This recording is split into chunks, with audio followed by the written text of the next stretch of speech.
Hello दोस्तों, नमस्कार। बहुत बहुत स्वागत है आपका हमारे यूट्यूब चैनल हिंदी एकेडमी परिवार में। कैसे हैं आप सब? आशा करते हूँ अच्छे होंगे, स्वस्थ होंगे और खूब मन लगा करके पढ़ाई कर रहे होंगे। अपने लक्ष्य के प्रति निरंतर आगे बढ़ते होंगे। तो दोस्तों, खूब जी जान से तैयारी करिए, खूब प्रैक्टिस लगाइए, खूब रिवीजन करिए, ठीक है। और अपनी जो आपने मंजिल चुनी है उसको आप हासिल कीजिए, ठीक है।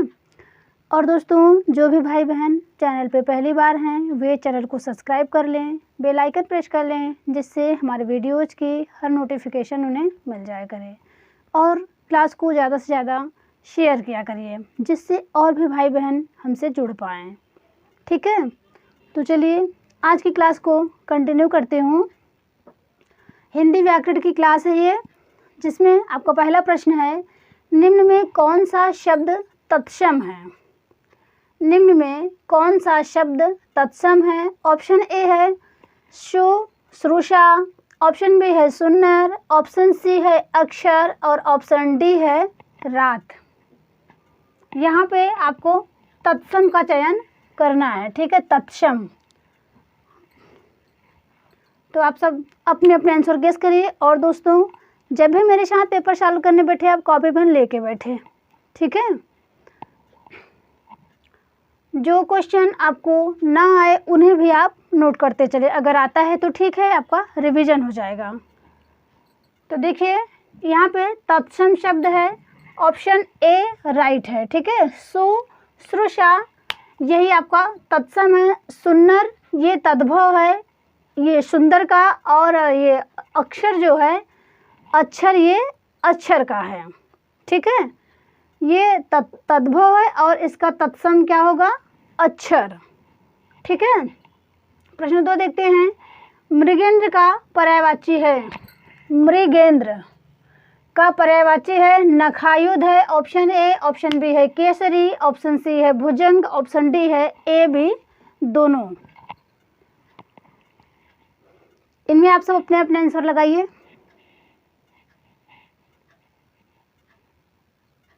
तो देखिए मृगेंद्र का पर्यायवाची आपका नखायुध ये भी है, और केसरी, नाहर, सिंह, ठीक है, ये है, यानी ऑप्शन राइट हो जाएगा डी, ठीक है, ए बी दोनों। दोस्तों, भुजंग की बात करें तो भुजंग सर्प का है, ठीक है, सर्प का, अहि, सर्प, व्याल, ये सब भुजंग के पर्यायवाची हैं। प्रश्न 3 देखते हैं। देवता का पर्याय है, देवता का पर्याय है, ऑप्शन ए है विबुध, ऑप्शन बी है अलकेश, ऑप्शन सी है धनपाल, ऑप्शन डी है श्रीध। ये सब परीक्षा में पूछे हुए हैं, ठीक है। हमने वही प्रश्न को लिए हैं जो आरओ एग्जाम में पूछे गए हैं, तो ये परीक्षा में बार बार रिपीट होते रहते हैं।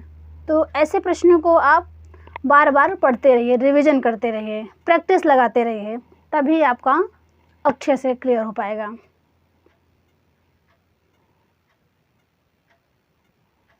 तो देखिए देवता का पर्याय हो जाएगा ऑप्शन ए विबुध, विबुध ये देवता का पर्याय है। और अलकेश, धनपाल और श्रीध की बात करूं तो दोस्तों ये है आपका कुबेर का पर्यायवाची, ठीक है, धनाधिपति, ये कुबेर का पर्यायवाची है। धनपाल, श्रीध, अलकेश। हिरण्यगर्भ किसका पर्यायवाची है? हिरण्यगर्भ खूब पूछा जाता है, इसको आप इम्पोर्टेंट कर लीजिए, ये बहुत पूछा जाता है। हिरण्यगर्भ ब्रह्मा का है, विष्णु का है, महेश का है और गणेश का है। हमने यहाँ जिन देवता चारों विकल्प में रखे हैं, इन देवता के आप इन शब्दों के पर्यायवाची आप याद करके रखें।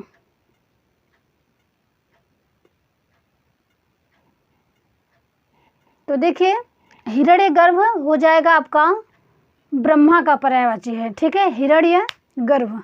और दोस्तों खूब पूछा जाता है। देवता ब्रह्मा के और भी पर्यायवाची हैं, जैसे कि आपका लोकेश, लोकेश, विधाता, चतुरानन,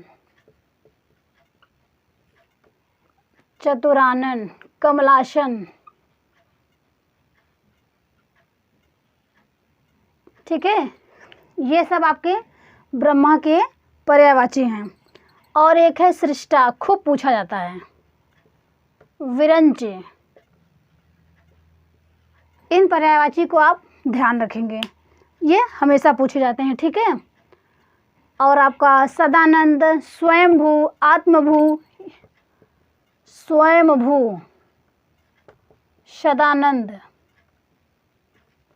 आत्मभू, ये सब आपके ब्रह्मा के पर्यायवाची हैं। ठीक है, आप ध्यान रखेंगे। उसी प्रकार अगर विष्णु की बात करें तो दोस्तों विष्णु का एक चर्चित पर्यायवाची है गरुड़ ध्वज, अच्युत, खूब पूछा जाता है, दैत्यार्य। ठीक है, दैत्यार्य और विश्वंभर, विश्वंभर, दैत्यार्य, अच्युत, अच्युत, गरुड़ ध्वज, क्षीरशायी। ठीक है, ये आपके विष्णु के पर्यायवाची हो गए। दोस्तों महेश के पर्यायवाची चंद्रशेखर, इन्हें आप ध्यान रखेंगे। चंद्रशेखर हो गए, आशुतोष हो गए, पशुपति हो गए, ये सब आपके महेश के हैं। ठीक है,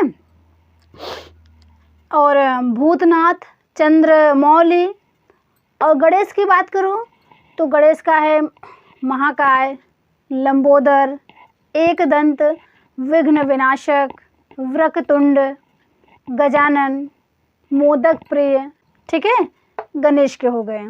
चलिए अगला प्रश्न देखते हैं। भले और महान लोग, भले और महान लोग उचित और संयमित व्यवहार करते हैं। उपर्युक्त वाक्य में कितने विशेषण व विशेष्य हैं? समझिएगा, भले और महान लोग उचित और संयमित व्यवहार करते हैं। उपर्युक्त वाक्य में कितने विशेषण व विशेष्य हैं? ऑप्शन है, ऑप्शन ए है 2 विशेषण और 2 विशेष्य, ऑप्शन बी है 4 विशेषण और 2 विशेष्य, ऑप्शन सी है 3 विशेषण और 4 विशेष्य, ऑप्शन डी है इनमें से कोई नहीं। तो दोस्तों सबसे पहले विशेषण विशेष्य आप जो समझ लीजिए, जो शब्द संज्ञा या सर्वनाम की विशेषता बताते हैं वे विशेषण कहलाते हैं। ठीक है, और जिसकी विशेषता बताई जाती है वे विशेष्य होते हैं, और जो विशेषता बताए जाते हैं वे विशेषण होते हैं। जैसे राम मधुर गीत गाता है, राम मधुर गीत गाता है तो मधुर शब्द क्या हो गया? विशेषण हो गया। और गीत जो है मधुर गीत, गीत जो हो गया वो विशेष्य हो गया। ठीक है, तो इन्हें आप ध्यान रखेंगे। यहाँ पे देखिए, भले और महान लोग उचित और संयमित व्यवहार करते हैं। उपर्युक्त वाक्य में हमें कितने विशेषण और कितने विशेष्य हैं तो बताना है। तो देखिए, भले और महान लोग, भले ये भी विशेषण है, महान विशेषण है, और उचित और संयमित ये आपका 4 विशेषण हो जाएगा। ये नहीं होगा ये। ठीक है, भले और महान विशेषण है, उचित और संयमित ये भी आपका क्या है? विशेषण है। और लोग, भले और महान लोग, यानी लोग कैसे हैं? भले और महान हैं। ठीक है, उचित और संयमित व्यवहार करते हैं। लोग क्या करते हैं? उचित और संयमित, ये आपका क्या हो गया?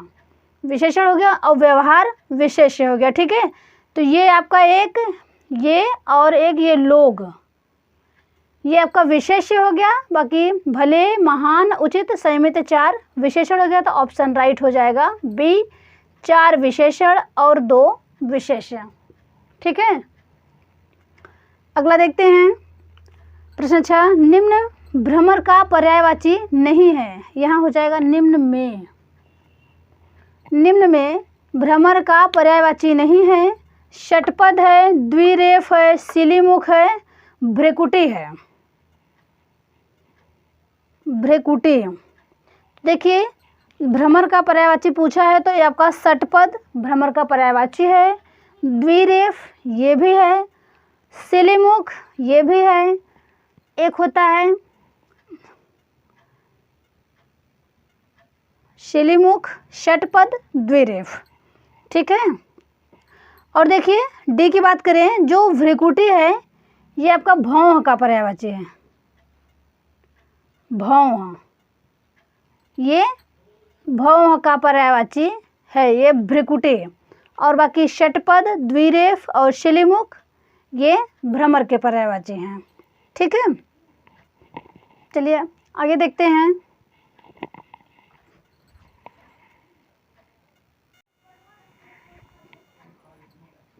चलिए अगला प्रश्न देखते हैं। सुधामयी, वात्सल्यमयी, तू प्रेममयी है, वाक्य में विशेष्य है। फिर से सुनेंगे एक बार। सुधामयी, वात्सल्यमयी, तू प्रेममयी है, वाक्य में विशेष्य है। ऑप्शन ए है सुधामयी, ऑप्शन बी है वात्सल्यमयी, ऑप्शन सी है प्रेममयी, ऑप्शन डी है इनमें से कोई नहीं।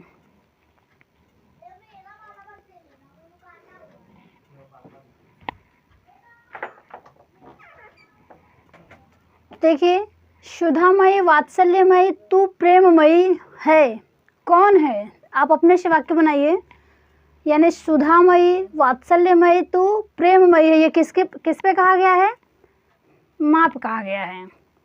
माँ कैसी होती है? तो माँ सुधामयी, वात्सल्यमयी, प्रेममयी होते हैं। तो यहाँ पे सुधामयी, वात्सल्यमयी, प्रेममयी ये आपका विशेषण हो जाएगा। ठीक है।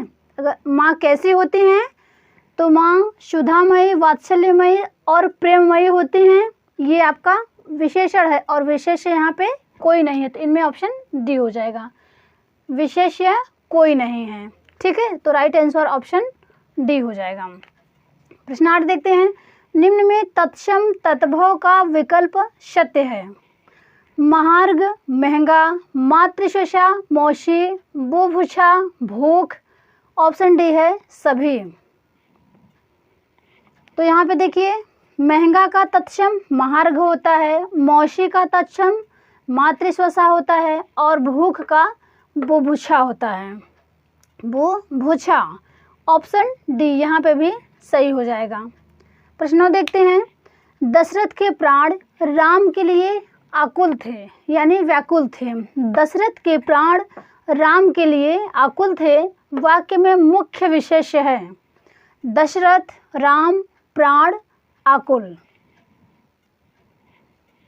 तो इसमें दोस्तों राइट आंसर हो जाएगा ऑप्शन सी, प्राण। दशरथ के प्राण राम के लिए आकुल थे।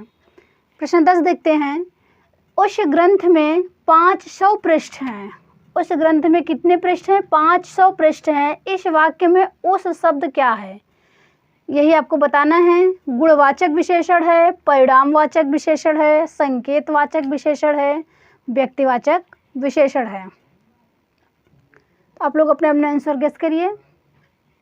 और दोस्तों प्रश्न कैसे हैं? अगर वीडियो अच्छा लगे तो वीडियो को लाइक करिएगा। तो देखिए उस ग्रंथ में 500 पृष्ठ है, यहाँ पे संकेत किया गया है उस ग्रंथ में। ठीक है। तो यहाँ पे हो जाएगा संकेतवाचक क्रिया विशेषण। बिना पलक गिराए हुए वाक्य के लिए एक शब्द है। बिना पलक गिराए हुए वाक्य के लिए एक शब्द अनिमेष, अच्युत, अतिश्वन, अदृश्य। तो देखिए यहाँ पे राइट आंसर हो जाएगा ऑप्शन ए, अनिमेष होता है। ठीक है। और जो दिखाई न दे अदृश्य होता है। प्रश्न 12 देखते हैं और अंतिम प्रश्न है आज के सेशन का। संध्या या रात्रि के बीच का समय होता है। संध्या या रात्रि के बीच का समय होता है सायंकाल, सूर्यास्त, निशा, गोधूली। तो देखिए संध्या या रात्रि के बीच का समय होता है गोधूली। ठीक है। राइट आंसर ऑप्शन डी होगा। तो दोस्तों अब मिलेंगे अपने नेक्स्ट वीडियो में। वीडियो देखने के लिए आप सबका बहुत बहुत धन्यवाद।